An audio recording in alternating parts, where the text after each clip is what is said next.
Like, give us the story of what goes on at KanKan. We're first run independent art film on screen as many days a year as we can, 360-ish. What we're trying to show is the best independent film that you can find. We want to be the outlet for that because so much of it passes over Indiana as a whole and never gets a chance to be screened. What happened in the music industry, where people now have recording devices that you can have in their bedroom, they can put out a great album for, way less money, where it used to be you were in a studio, it was hundreds of thousands of dollars to put together an album. You can do it film, but now it's, instead of being $100 million or $30 million, you can do a pretty good film for 10. Still a lot of money, but there's a lot of cool content coming out that doesn't get seen. When we had Rocky on and he was talking about like what goes into creating these, and I was like, you kind of like, okay, it's like, a couple guys with some cameras out there, and it is tens, hundreds of thousands of dollars to create something that is art and like submittable to whether it's Sundance or Heartland Film Festival or any of those. It's like, it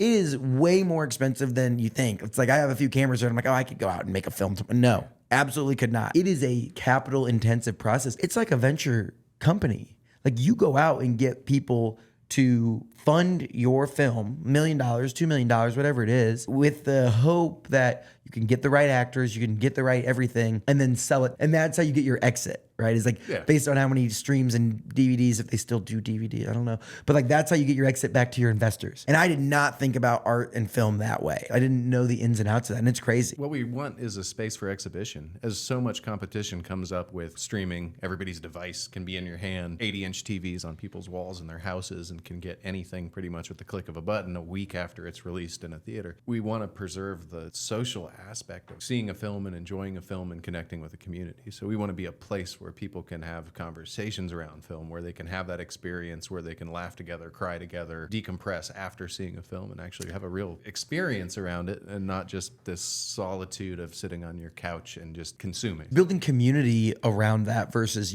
binge watching the next 15 episodes of your favorite next Netflix show. KanKan officially then opened in 2022, a little over 3 years of KanKan. Are there any of those like emotional moments that you think of, like a time we brought the community together to share? Just last week, We Got the Funk, I think was the name of the show, and it was Kyle Long, Cultural Manifesto, WFYI. He organized to have 7 or 8 of the original blues and players from Indianapolis that all played and grew up here, and they did this great talk for 45 minutes or an hour, and then they screened We Got the Funk, and it was just like an amazing event. There was probably 90 people in the theater, and it was just touching. I mean, yeah, you bring together, like going to a movie theater, it's like, it's not a social experience. Like, you're a social, like you go pick up your snacks and whatever, and you watch the thing and you get out of there as quick as you can. Building these conversations and community around film, which is a medium that, a ton of people are passionate about that. Just like whether it's when they bring songwriters in and you like get to talk with them as they talk about how they wrote this song. Like, it's a piece of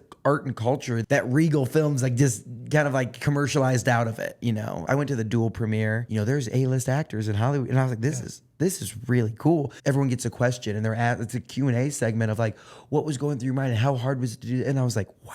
This is the kind of stuff you see on YouTube that's like happening out in LA or wherever. And whether it's on the biggest scales or whether it's like community impact driven films, there's really cool conversations happening around these mediums.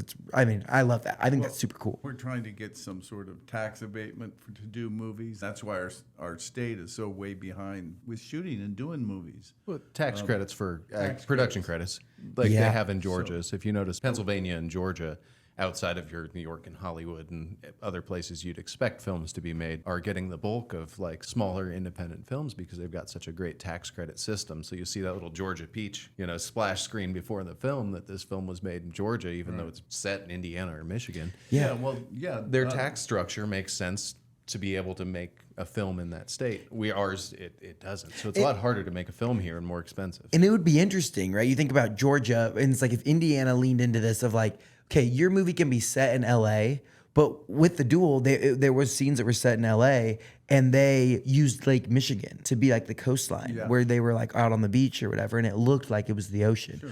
Or you could be like in the hills of southern Indiana, and it doesn't feel like you're in Indiana. And so being able to play into all 4 of those different mediums, it's like, it could be a good place. So in 2 hours, you could go from a naturey southern Indiana wilderness to a beach to a big city. And I don't know, I think that was a really cool idea of something, a new revenue stream. Well, like John Green of Fault in Our Stars was shot in in Pennsylvania, Wait, set in what? Indianapolis. It didn't make sense to shoot a film here. One thing that I saw, and I keep going back to the duel just because I had this conversation and they talked about an investor, let's say they write a $100,000 check and there could be a tax credit, X amount back or whatever on your taxes, which makes sense. And you can create more films and, you know, fuel this arts and culture in Indiana. So in one of the scenes from the duel, they take an underground drug tunnel to Mexico, you know, like the Southern California border to the Mexican side of it. And they're like, we're smuggling drugs through, whatever. That was their thing. They used Bedford, Indiana, the longest underwater river in the United States. They went down there with cameras and sang, and they did the whole thing. And I was like, Indiana, man, that's crazy.